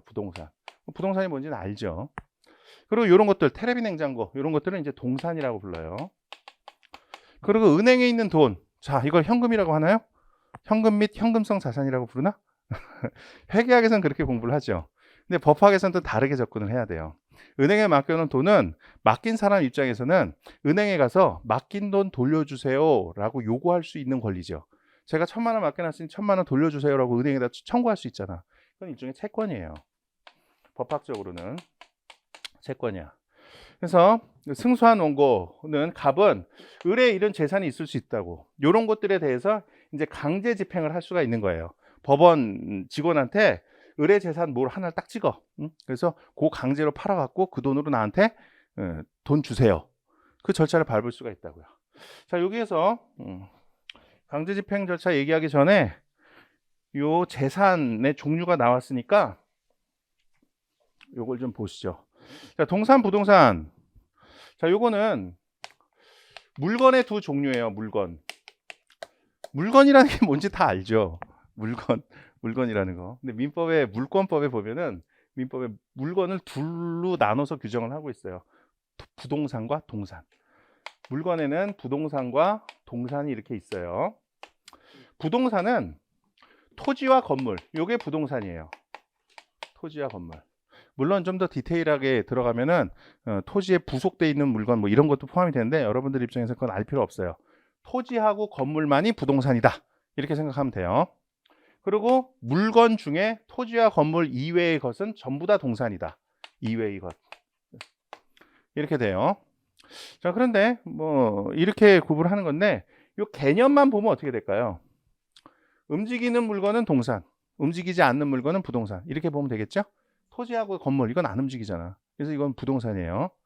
그 이외의 건 다 동산이지. 이 책 이거 동산이야. 그죠? 혼자 움직이는 건 아니고 혼자 움직일 수 있는 거, 사람이 손대갖고 움직일 수 있는 거, 그게 이제 동산이죠. 책도 동산이고 분필도 동산이고 지우개도 동산이고 책상, 의자 다 동산이에요. 자, 동산 이렇게 나뉘어요. 근데 이거 나누는 건 의미가 있어요. 여러 가지 면에서 좀 달라. 이게 그 소유권에 변동하기 위한 요건도 좀 다르고, 그리고 뭐 여러 가지 강제 집행을 하는 방법도 조금 다르고, 뭐 이렇게 좀 많이 달라. 저희 물건은 동산과 부동산으로 구분이 된다. 동산은 토지 건물이고 그 이외의 것은 전부 다 동산이다. 요건 좀 알아두셔야 돼요. 그리고 채권, 이거는 지금 우리가 설명하고 있는 그거죠. 다른 사람에게 뭘 해달라고 청구할 수 있는 권리. 그런데 은행에 맡겨놓은 돈은 은행에다 돌려달라고 청구할 수 있으니까 그것도 일종의 채권에 해당한다라는 거예요. 자, 강제 집행을 하는 방법은 어떻게 될까요? 강제 집행을 하는 방법. 자, 강제 집행을 할 때는 채권자, 승소한 원고가 채무자, 패소한 피고의 재산을 꼭 집어야 돼. 어떤 거에 대해서 강제 집행을 해달라고 꼭 집어서 법원에 청구를 하는 거예요. 자, 그런데 우리 법원 실무가 부동산이 있는 경우에는 동산이나 채권에 대해서는 강제 집행을 허용을 안 해줘요. 그러니까 부동산이 가장 우선이야. 자, 그러니까 우리는 부동산부터 강제 집행을 어떻게 하는지 보자고요. 강제 집행을 할 때 압류를 해요. 압류를 하고 강제 집행 절차, 강제 경매 절차죠. 부동산의 경우에는 강제 경매 절차에 의해서 강제 집행을 하는데, 강제 경매 절차에 처음에 하는 게 이제 압류야. 압류라는 건 뭐냐면 법원의 결정에 의해서 처분을 금지하는 거예요. 그게 뭔 소리냐? 자, 갑이 법원으로부터 지금 승소 판결을 받았죠. 여기서 승소 판결을 받고 이제 이거 1층 법원 1층 민원실에 가갖고 경매가에 이제 간 거야. 집행가에 간 거야. 그럼 거기에 대해서 이것도 이제 다 법원이지. 이런 건 이제 수소법원이라고 그러고 이걸 집행법원이라고 부르는데 다 법원이에요. 수소법원, 집행법원까지는 알 필요 없어요. 법원에다가 청구를 해요. 승소 판결문 딱 첨부를 해갖고 해서 판사님, 을 소유의 아파트, 뭐 대치동, 뭐 음마 아파트 몇 동 몇 호 이걸 딱 집어갖고 그 법원에서 강제 집행해 주세요. 그러면은 집행법원 판사님 보고 여기서 승소 판결 받았네. 피고는 온 거에게 1,000만 원을 지급하라라고 나와 있네. 그러면 압류를 해줘요. 압류를 하면 이 음마 아파트 이 등기부 등본이 있을 거 아니에요. 등기부 등본이 뭔지는 알죠. 부동산이 있으면 등기부 등본이 있잖아. 그 등기부 등본에다가 압류 결정이 났다는 걸 꽉 기재가 돼 있어요. 그러면은 을은 이 음마 아파트를 제3자에게 처분할 수가 없어요. 뭐 정확하게 얘기하면 처분할 수 없는 건 아니야. 처분할 수 있지만 그 처분의 효력이 이제 채권자에게 미치지 않는다 뭐 이렇게 되는데 그런 것까지 알 필요는 없어요. 처분할 수가 없게 돼. 처분할 수 없게 되는 거야. 팔 수가 없게 된다는 거야. 팔 수가 없게 만들어 놔야지 이제 법원이 이 음마 아파트를 자기가 이제 강제 경매로 팔아갖고 그 돈을 갑한테 갖다 줄 거 아니에요. 압류를 안 하면 어떻게 돼? 소송 났을 때 승소 판결 나도 을이 자기 이 음마 아파트 부동산을 제3자에게 팔아버리면은 강제 집행할 재산이 없어져 버리는 거야. 그럼 강제 집행 못해. 좀 이따가 얘기를 하겠지만 그럼 못한다고. 그래서 우선 압류부터 해놓는 거예요. 자, 압류란 개념을 알아두셔야 돼요. 나중에 이거 주식 우리 주식회사 공부할 때 이것도 나와. 압류를 해놓는다. 그리고 이제 강제 집행, 강제 경매 절차를 본격적으로 들어가는 거야. 법원에서 을 소유의 이 부동산을 강제로 팔아. 강제로 팔면은 사람들이 경매에 참여를 해요. 경매를 해서 비싼 가격 게시하는 사람한테 파는 거야. 그럼 이게 예를 들어서 만약에 9천만 원에 팔렸다. 그러면은 그 돈 갖고 법원에서 갑한테 1,000만 원을 줘. 그리고 나머지 8천만 원은 경매 비용 쓰고, 경매 비용 뭐 들 거 아니야. 그거 제하고 을한테 그냥 갖다 주는 거예요. 이런 식으로 하는 거야. 강제 경매 절차는. 동산은 어떤 식으로 하냐? 동산도 거의 똑같아요. 동산은 똑같아. 우리 드라마 보면은 뭐 돈 안 갚으면은 법원 직원들이 집에 와갖고 테레비 냉장고 뒤에다가 빨간 딱지 붙인다 그러잖아. 빨간 딱지. 그 빨간 딱지 붙이는 게 압류야. 빨간 딱지 붙여놓으면은 그 테레비 냉장고에 붙여있으면 테레비 냉장고 다른 사람한테 팔면 안 돼요. 다른 사람한테 팔면은 형사처벌 받아. 그게 이제 처분 금지 효과가 있는 거예요. 그러고 나서 압류를 해놓고 나중에 법원 직원이 와서 그거를 강제 경매로 붙여서 판 다음에 그 돈으로 채권자한테 또 갖다 주는 거야. 자, 채권. 요거는 이제 강제 집행하는 방법이 조금 달라요. 자, 이것도 좀 알고는 있어야 돼요. 이 강제 집행하는 방법을 알아야 나중에 이제 주식회사 부분에서 공부를 할 때 조금 쉽게 공부를 할 수가 있어요. 자, 채권. 자, 예를 들어서 갑이 을에 대해서 지금 1,000만 원 채권이 있는 상황이죠. 법원에 소송 제기해갖고 승소 판결까지 받은 상황이야 지금. 자, 그런데 을 재산을 쭉 봤더니 부동산 동산 하나도 없어. 근데 봤더니 은행에다가 국민은행에 예금을 해놓은 게 있어요. 1,500만 원. 1,500만 원 예금을 해놓은 게 있어요. 그럼 이 1,500만 원 예금 채권을 갖고 있는 거죠. 을이 은행에 대해서. 갑이 승소 판결 받은 상태에서 이 1,500만 원 채권에 대해서 강제 집행을 하려면 어떻게 되느냐? 이거랑 똑같이 할까요? 이거랑 똑같이? 이 채권을 제3자에게 처분해서 그 돈으로 할까요? 그건 아니야. 그렇게 하는 게 아니에요. 채권은 강제 집행하는 방법이 좀 달라. 갑이 집행법원에다가 압류 및 추심 명령이라는 거를 청구를 해요. 압류 및 추심 명령.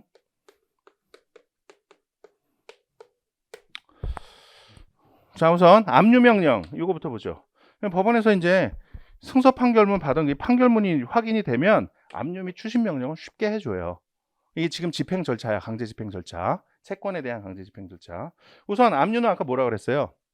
처분 금지의 효력이 있는 거라 그랬지. 법원에서 압류 결정을 하면 그러면은 을과 국민은행에 대해서 그 결정문을 통지를 해줘요. 갑의 청구에 의해서 네가 국민은행에서 갖고 있는 1,500만 원 상당의 예금 반환 채권에 대해서 지금 압류 결정이 있었다. 이걸 통지를 해줘요. 얘한테도 통지를 해주고. 그럼 여기 압류 결정문에 뭐라고 써 있냐면 너는 국민은행에 대해서 예금 반환 청구 행사해서는 안 된다. 행사해서는 안 된다. 그리고 은행에 대한 이 채권을 제3자에게 양도해서도 안 된다. 그리고 기타 등등 어떠한 처분 행위도 해서는 안 된다.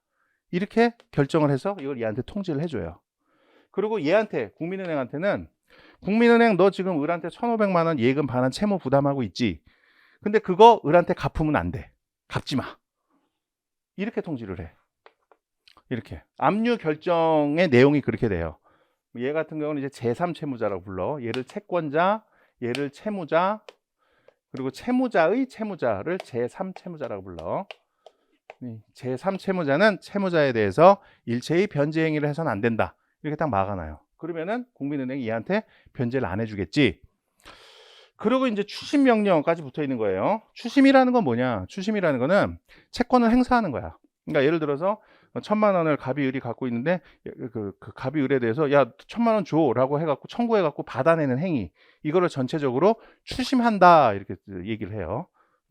채권을 갖고 있는 사람이 채무자한테 채권을 행사해서 그 채무를 이행시키는 전체적인 행위를 추심한다라고 부른단 말이야. 추심 행위는 원칙적으로 누가 할 수 있겠어요? 원칙적으로는 권리자만 할 수 있는 거야. 을이 국민은행에다 1,500만 원 예금을 맡겨 놓은 경우에 권리자는 1,500만 원 예금 반환과 관련된 권리자는 지금 을뿐이죠. 을만 국민은행 가서 1,500만 원 반환을 청구할 수 있는 거야. 제3자가 할 수 있을까? 제3자는 당연히 못하지. 각자 생각해봐. 내가 은행에다 1,500만 원 예금해놨는데 제3자가 가서 그거 아무나 찾아갈 수 있다 그러면 그게 말이 돼? 말도 안 되잖아요. 추심 행위는 원칙적으로 권리자만이 할 수 있는 거예요. 근데 예외적으로 갑이, 이 경우에는 지금 을만 추심 행위를 할 수 있는 게 원칙인 거지.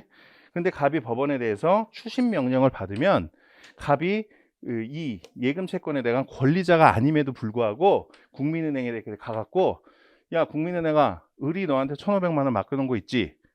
자 내가 그거 추심 권한 법원으로부터 부여받았다. 그러니까 나한테 변제해 라고 청구할 수가 있는 거예요. 그럼 국민은행에서는 원칙적으로는 을한테만 줘야 되지만 법원이 갑한테 을의 채권을 추심할 수 있는 권한을 지금 추심명령에 의해서 부여했기 때문에 갑이 청구를 할 때 갑한테 줄 수가 있는 거예요. 자 이렇게 압류 추심명령을 받으면은 갑은 1,500만 원 전액은 안 되고 자기 채권액에 한해서만 국민은행으로부터 직접 변제를 받을 수가 있어요. 변제를 받아갖고 이 채권 변제에다가 충당을 하는 거야. 이런 식으로 진행이 돼요. 채권에 대한 강제 집행 절차는.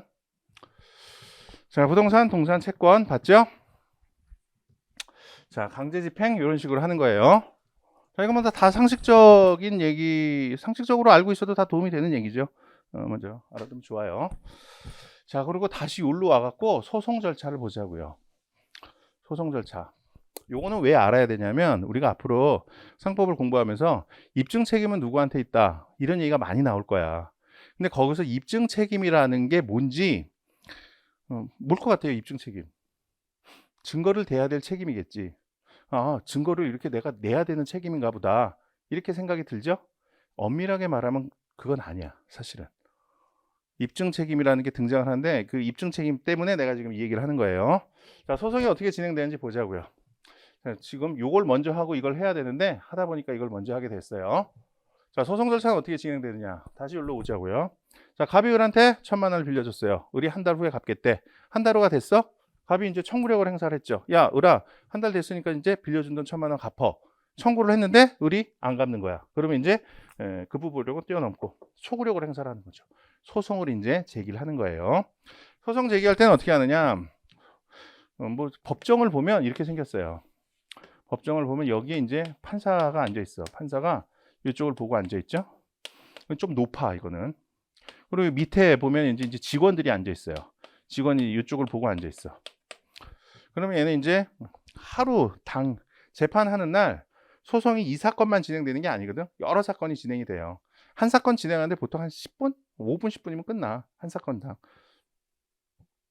그러니까 물론 한 번에 끝나는 거 아니지. 소송 제기하고 한 2달 있다가 1회 변론기일 열리고, 그리고 거기에서 몇 마디 하고 2회 변론기일은 또 한 달 있다 열리고, 그래서 한 3, 4회 정도 변론기일이 열려요. 법정에 가는 거는 한 4-5번은 가야 돼. 끝나. 근데 그 한 변론기일에 한 사건 갖고 진행하는 시간은 뭐 한 5분, 10분 정도밖에 안 걸린다는 얘기예요. 그리고 여기 보면은 이렇게 돼 있고, 여기에 원고가 여기 앉아요. 그리고 피고가 여기 앉죠. 그러면 이제 갑이 여기 앉겠죠?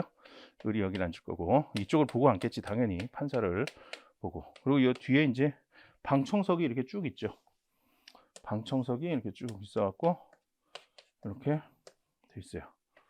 그리고 이제 출입문은 이렇게 돼 있는 게 아니라 이렇게 돼 있지. 이렇게 돼 있죠. 이렇게 돼 있어서 여기가 이제 출입문이에요. 그럼 여기에 이제 법정 경위 한 명이 앉아 있어. 자, 이렇게 원고가 여기에 있고 판사는 여기 있는 거야. 자, 이렇게 돼 있는데 이거를 간략하게 법원, 원고, 피고 이렇게만 그릴게요. 여기 중요한 거니까. 방청석 이런 건 중요하지 않잖아. 얘가 갑, 얘가 을. 이렇게 돼 있죠. 소송을 제기할 때는 우선 소장에다가 자기가 하고 싶은 얘기를 다 써요. 그러면서 자기가 판사한테 구하는 걸 써. 소장에다가 여기는 이제 소장 이렇게 써 있죠. 여기 이제 청구 취지라고 있어요. 청구 취지. 자, 이런 거는 그냥 메모하지 말고 그냥 보기만 하세요. 여기 소장 같은 걸 메모할 필요까지는 없어. 청구 취지에다 뭐라고 쓰냐면 원고가 법원에다가 요구하는 결론 부분을 써요. 1항 피고는 원고에게 1,000만 원을 지급하라. 2항 소송 비용은 피고가 부담한다. 3항 제1항은 가집행할 수 있다. 어디서 많이 본 얘기죠? 아까 주문 부분에서 봤었지. 주문 부분에서. 자, 그 주문 부분에 해당할 만한 내용을 원고가 여기다 쓰면서 끝에다 이렇게 써. 라는 판결을 구합니다. 이렇게 써요. 그러니까 원고가 구하는 결론이지. 그걸 이제 주문에다 쓰는 거야. 그리고 다음 장에 이제 청구 원인이라는 걸 써요. 청구 원인. 청구 원인에다 뭐라고 쓰냐면 이 권리를 구하는 이와 같은 그 판결을 구하는 이유를 쓰는 거야. 여기다 이렇게 쓰는 거지. 판사님, 피고가 몇 년 몇 월 며칠 저로부터 1,000만 원을 빌려갔습니다. 그리고 언제 갚겠다고 했습니다. 한 달 후에 갚겠다고 했습니다. 이 얘기를 쓰는 거야. 이렇게 써요. 그 얘기를 쓰는데 그 얘기를 쓰는 거를 사실을 주장한다 이렇게 얘기를 해요. 자, 사실 주장 요건 좀 메모를 해주세요. 사실을 주장을 해야 돼. 원고는 자기가 왜 어떤 피고한테 어떤 명령을 해달라고 판사한테 판결을 구하는지 그 이유를 사실을 주장을 써야 돼. 몇 년 몇 월 며칠 내가 돈 빌려줬습니다. 근데 제가 안 갚습니다. 그러면서 그 이유를 써야 돼요. 자, 이유를 써서 내면 판사가 그걸 바로 인정을 해줄까요? 써서 써서 주장만 한다고 바로 사실 인정해줄까? 이거 안 해주죠. 야, 증거 대봐 이렇게 나오는 거지. 판사는 빌려줬다고? 빌려줬던 증거 대봐. 그러면 이제 입증을 해야 되는 거예요. 입증. 그러니까 보통 이제 소장을 제출할 때 이렇게 소장에다 쓰고 몇 년 몇 월 며칠 얼마 빌려줬습니다. 그래서 갚으라고 좀 해주십시오. 이렇게 쓰고 증거를 첨부하죠. 증거를 첨부해서 내. 차용증 이런 걸 첨부를 해서 내죠. 차용증 이런 걸 첨부를 해서 내요. 자, 그러면 이제 법원에서 이게 보면은 빌려줬다고? 근데 증거 보니까 차용증이 있네. 그 차용증에 을 도장이 꽁 찍혀 있네. 빌려준 거 맞는 것 같은데? 뭐 이렇게 생각하겠지. 뭐 이 경우에. 자, 그러면 법원에서는 얘가 소장을 제기하면 이 소장을 복사를 해서 법정에서 하는 건 아니야. 얘가 소장을 제기할 때는 소장 부본이라는 걸 내요. 복사본을 내. 복사본을 내면 법원에서 그 복사본을 얘한테 우편으로 보내줘. 그런 거지. 법원 입장에서는 야, 을아, 갑이 너 상대로 1,000만 원 지급하라는 소송을 제기했어. 너 거기 대응 좀 해봐라. 그리고 이제 소장 부본을 얘한테 보내주는 거야. 그러면은 얘는 소장 부본을 송달받은 날로부터 30일 내에 답변서를 내야 돼요. 답변서를 내야 돼. 답변서에다가는 자기 하고 싶은 얘기 쓰고 얘도 주장을 하는 거야. 자기 하고 싶은 얘기 쓰고 그거에 대한 증거 자료를 내는 거지. 다 소송이라는 게 사실 주장과 입증 이걸로 이루어지는 거예요. 그럼 얘는 뭐라 그러겠어? 뭐 생각할 수 있는 건 한 두 가지 정도죠. 아까 얘기를 했잖아. 아이 판사님 저 안 빌렸습니다. 안 빌렸어요. 이렇게 주장할 수도 있겠지? 그리고 또 어떤 경우가 있겠어요? 아 제가 빌린 건 맞는데요. 얼마 전에 갚았어요. 근데 왜 또 갚으라고 합니까? 저 이상한 사람이네. 이렇게 주장할 수도 있겠죠. 요렇게 원고가 주장하는 거를 아니오라고 대답하는 거를 부인이라고 불러요. 부인. 그리고 원고가 주장하는 건 맞는데 그거 외에 다른 주장을 또 더하는 거지. 빌린 건 맞는데요. 갚았어요. 이렇게. 다른 주장을 하는 거를 항변이라고 불러요. 자, 요 부인 항변 요거 어음수표법에서 등장해요. 요 개념. 지금 내가 오늘 지금 얘기하는 거 어느 책에도 나오지 않고 상법하고 아무 관련도 없는 것처럼 보이지만 아니야. 다 이거 관련 있으니까 지금 내가 하는 얘기예요. 자, 이렇게 불러요. 그래서 얘도 주장하고 항변을 하는 거야. 부인은 하거나 항변하거나. 자, 근데 얘나 자기 주장 사실에 대해서 증거는 다 내. 자기한테 유리한 증거 자기가 갖고 있는 건 다 낸다고. 얘는 아까 뭘 냈어요? 차용증을 냈지? 차용증은 사실 확실한 증거지. 근데 차용증 같은 게 없는 경우도 있어요. 자, 예를 들어서 이런 경우가 있어. 돈 빌려줄 때 친한 친구가 빌려달라 그러면 야 차용증성 이렇게 사실 말 못하잖아. 친구가 빌려달라는데 그렇게 얘기할 수 있어? 못한다고. 미안해서. 그럼 그냥 계좌로 보내준다고. 계좌로. 그러면은 친구가 배신 때리고 안 갚은 경우에 그러한 경우에 얘가 증거로 낼 수 있는 거라고는 그런 경우는 이제 통장 4번 정도밖에 없어요. 빌려줬다는 주장을 하면서 그거에 대한 증거로 몇 년, 몇 월, 며칠 1,000만 원을 계좌 이체해준 증거, 통장 4번. 그 정도만 증거로 제출할 수밖에 없는 경우도 있다고. 차용증이 없으면. 그러면은 그거는 차용증보다는 조금 판사 입장에서 봤을 때 좀 불확실한 증거죠. 1,000만 원 보내준 게 맞긴 맞는데 이게 빌려준 건지 아니면은 얘가 갑이 을한테 무슨 물건 산 거에 대한 대금을 준 건지 아니면 예전에 을로부터 빌린 돈을 갚은 건지 통장 사본만 갖고는 알 수가 없잖아. 근데 어느 정도의 증거력은 있죠. 그래서 그 정도만 낼 수 있는 경우도 있어요. 그런 경우에 얘가 부인을 하면서 아니 제가 안 빌렸습니다. 판사가 그러는 거지. 야, 그 1,000만 원 통장 사본 보니까 1,000만 원 너한테 보내줬는데 얘가 그러는 거야. 아이 판사님 1,000만 원 그건요. 자동차 제가 얼마 전에 갑한테 팔았는데 그 자동차 매매 대금 1,000만 원 보내준 거예요. 그러면서 자기는 안 빌렸대. 자동차 매매 대금은 사실 중요하지 않아요. 빌렸냐 안 빌렸냐가 중요한 거지 이 소송에서는. 그런 얘기하면서 안 빌렸다고 주장을 해요. 그러면 판사 입장에서는 얘가 제출한 증거 다 보고 잘 모르겠어. 통장사본 1,000만 원 보내줘. 빌려준 것 같기도 하고. 자동차 매매대금? 그 자동차 매매대금이라고 주장을 하는데 자동차 뭐 매매계약서도 없고 뭐 이게 빌려준 건지 아닌 건지 잘 모르겠어. 잘 모르겠을 때 패소 위험. 그게 입증 책임이에요. 잘 감이 안 오죠? 판사가 확신이 들지 않았을 때 패소 위험. 그게 입증 책임이라고. 자, 봐요. 여기서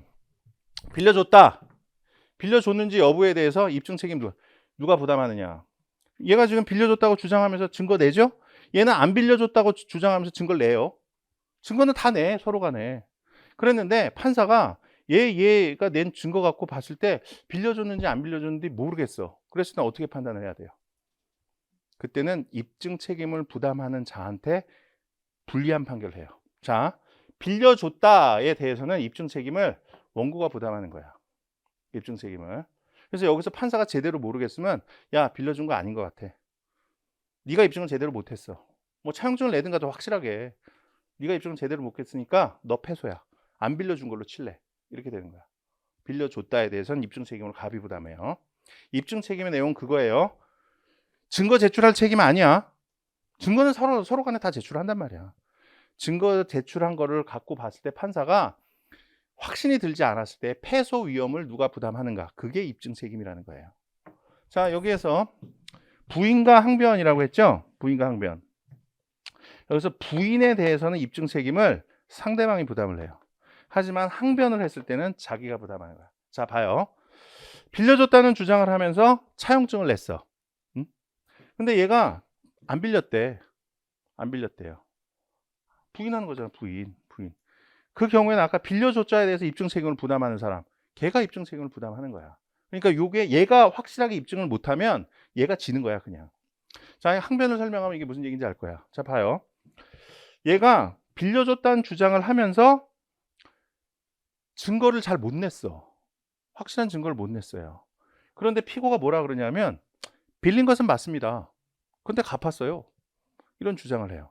그러면은 빌려줬다는 거에 대해서는 얘하고 의사가 일치를 했죠. 이 경우에는 증거가 없어도 판사가 인정을 해줘요. 빌려준 건 맞네. 자, 이제 관건은 뭐냐? 갚은 게 맞느냐 안 맞느냐, 이게 이제 관건이죠. 왜?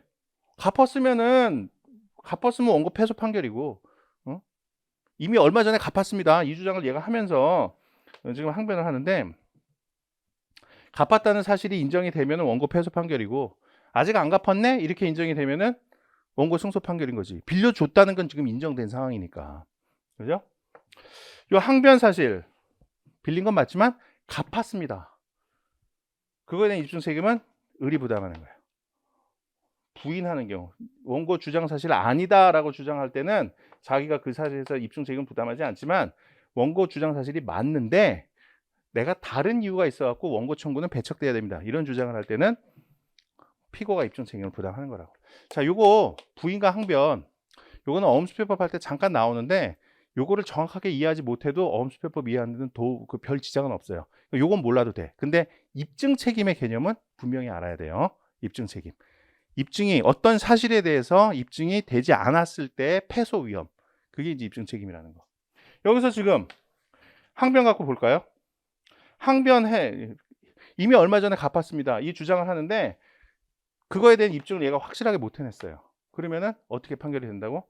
빌린 사실은 인정이 되지만 얼마 전에 갚았다는 주장 사실은 인정이 안 된다. 그러면은 빌렸는데 아직 안 갚은 거니까 네가 갚아. 피고가 패소를 하는 거죠.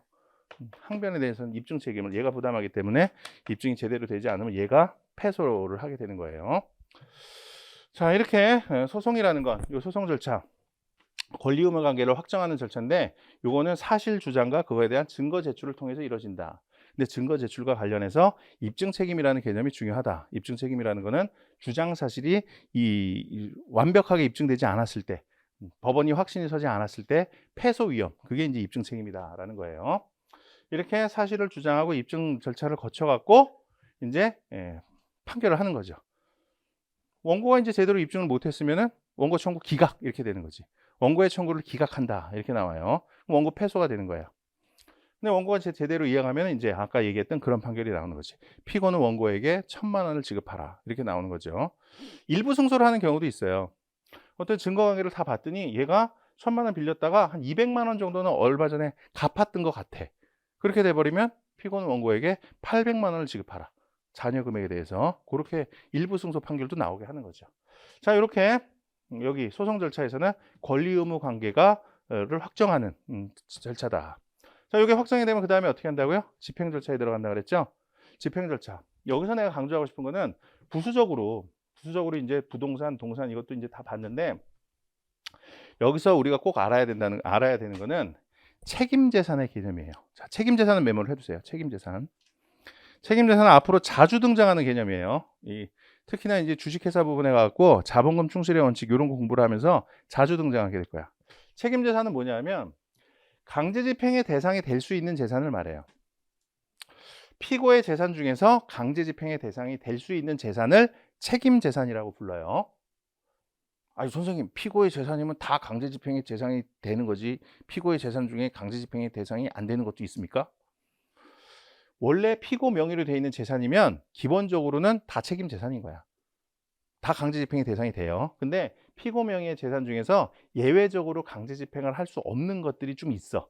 그러니까 그거하고 구별하기 위해서 뭐 피고 명의의 그런 것들을 좀 제외하기 위해서 피고 명의의 재산 중에서 강제집행의 대상이 되는 것만 뽑아갖고 책임재산이라는 개념을 쓰는 거예요. 자, 피고 명의의 재산인데 강제집행을 할 수 없는 거 뭐가 있을까요?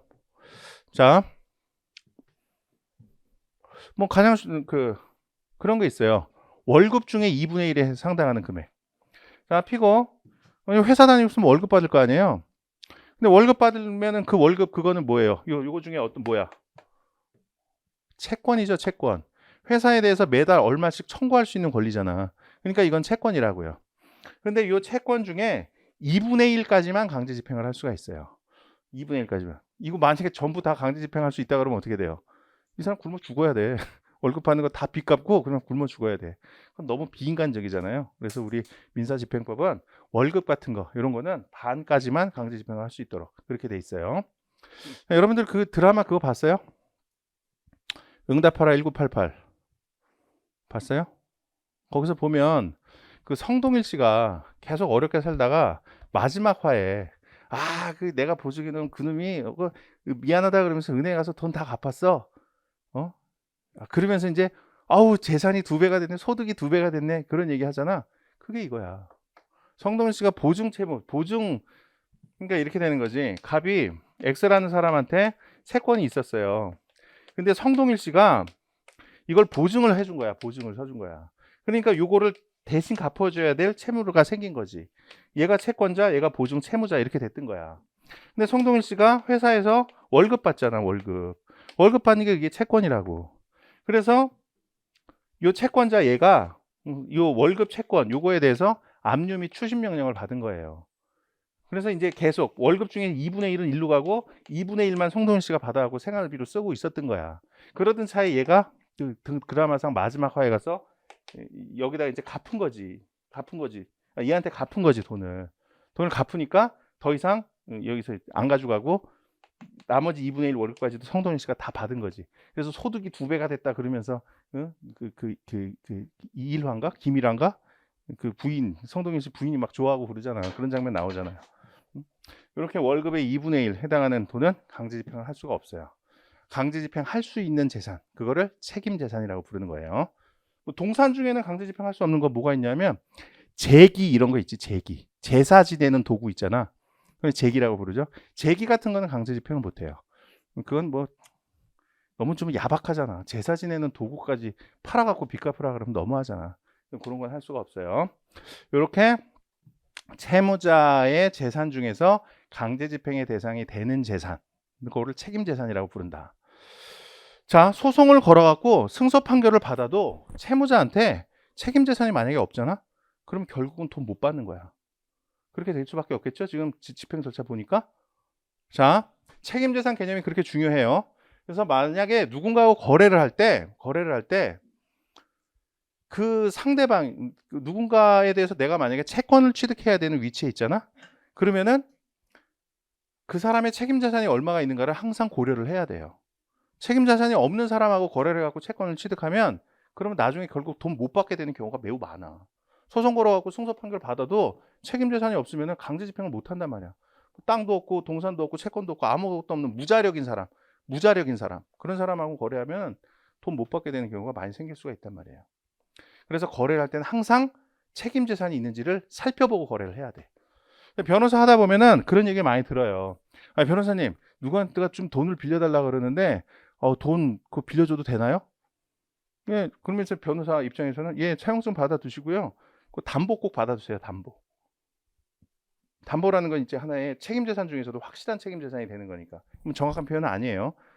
그걸 받아주면 이제 강제 집행을 할 수 있게 되니까 담보 받았어요. 그렇게 얘기를 해요. 그럼 그 사람이 대부분 이런 얘기. 변호사님, 그 차용증만 받아두면 되는 거 아니에요? 자, 그건 무슨 얘기예요? 차용증만 받아두면 되는 거 아니에요? 그건 무슨 얘기야?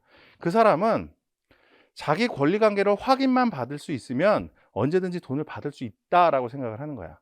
차용증 받아두면 거기 건 언제 효용이 있는 거야? 소송 절차에서 자기가 돈을 빌려줬다는 사실을 판사님한테 입증하는 자료로 쓰기 위해서 받아두는 거지. 그러니까 소송 절차에서 승소하는 데는 매우 유용한 도구가 되지, 차용증은. 하지만 차용증만 받아두고 담보가 없으면 어떻게 돼요? 담보가 없으면은 채무자가 자기 명의로 돼 있는 재산, 책임 재산이 없으면은 승소 판결을 받아도 돈을 결국 못 받게 된단 말이야. 그래서 이제 담보를 받아두라고 이제 얘기를 하는 거지. 책임 재산이 많은 사람이면 담보도 필요 없지. 그 사람 명의로 돼 있으면. 근데 그렇지 않은 경우가 많거든. 자기 명의로 재산 많은 사람이 남한테 돈을 왜 빌려? 안 그래요? 그래서 책임 재산. 채무자한테 채권자 입장에서는 채무자의 책임 재산이 얼마나 있는가, 그게 매우 중요하다라는 거 인식을 꼭 하고 있어요. 나중에 주식회사에서 자본금 충실의 원칙 이런 거 얘기 나오면은 이거 계속 등장할 거야, 이 개념. 저 지금 1시간 반 정도 됐죠? 근데 조금 더 해야 돼. 여기서 법률행위하고 의사표시하고 채권의 발생 원인하고 조금만 더 할게요. 지금 내가 오리엔테이션 처음에 좀 잘난 척하는 시간 빼면 지금 요거는 한 1시간 했어. 근데 한 30분 정도는 더 해야 돼요. 근데 여러분들이 이 1시간 30분을 투자함으로써 앞으로 상품 공부가 매우 쉬워질 거예요. 이거 지금 어렵지 않지? 이해 거의 다 되죠? 잠시 쉬었다가 이어서 할게요.